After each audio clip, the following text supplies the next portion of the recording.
I've been collecting stories that are told in the Soviet Union by their people among themselves, which reveal they've got a great sense of humor, but they've also got a pretty cynical attitude toward their system. And I told this one, Bill, you'll have to hear it again. I told it in the car. I didn't tell this one to Gorbachev. You know, there's a 10-year delay in the Soviet Union of delivery of an automobile. And only 1 out of 7 families in the Soviet Union own automobiles. There's a 10-year wait. And you go through quite a process when you're ready to buy, and then you put up the money in advance. And this happened to a fella, and this is their story that they tell, this joke. That this man, he laid down his money, and then the fella that was in charge said to him, okay, come back in 10 years and get your car. And he said, morning or afternoon?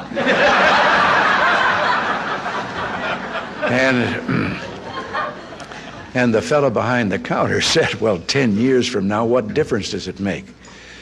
And he said, well, the plumber's coming in the morning.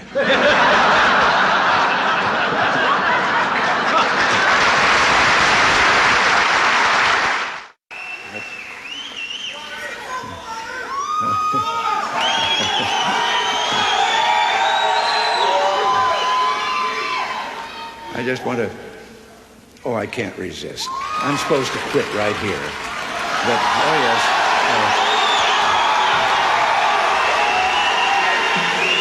But in view of the fast things that I just said, I don't know whether you know it or not, but I have a new hobby. I am collecting stories that I can actually prove are told among the Russian people.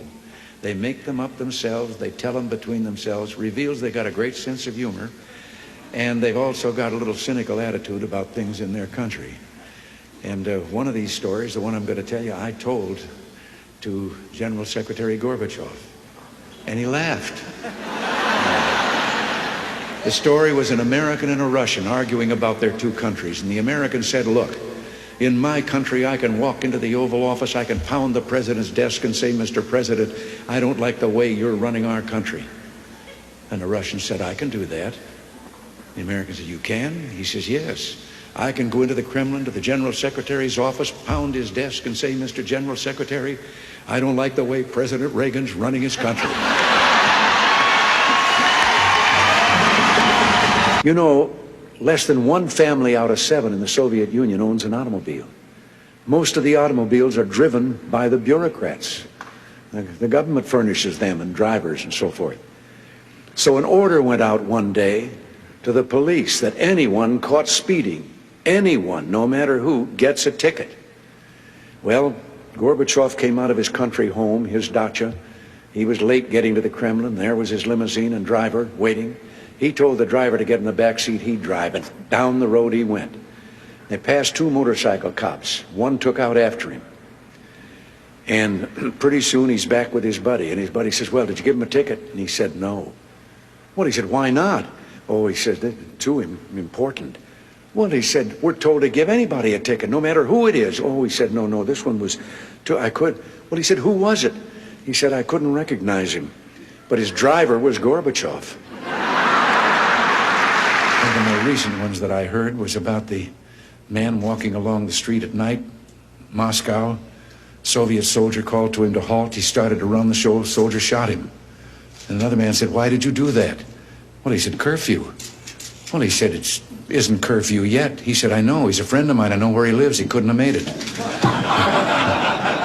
I heard one about a fellow who went to the KGB to report that he lost his parrot. The KGB asked him why he was bothering them. Why didn't he just report it to the local police? Well, he answered, I just want you to know that I don't agree with a thing my parrot has to say. Which makes me think of a story. Everything makes me think of a story. About 3 dogs, an American dog and a Polish dog and a Russian dog. They were all having a visit, and the American dog was telling them about how things were in this country. He said, you know, you bark, and you bark long enough, and then somebody comes along and gives you some meat. And the Polish dog said, what's meat? The Russian dog says, what's bark?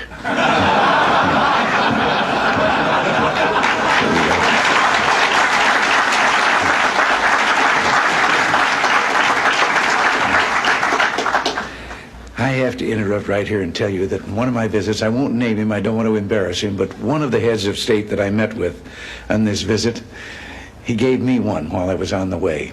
Told me the story about the two fellows in the Soviet Union that were walking down the street, and the one of them says, "Have we really achieved full communism? Is this it? Is this now full communism?" And the other one said, "Oh, hell no, things are going to get a lot worse."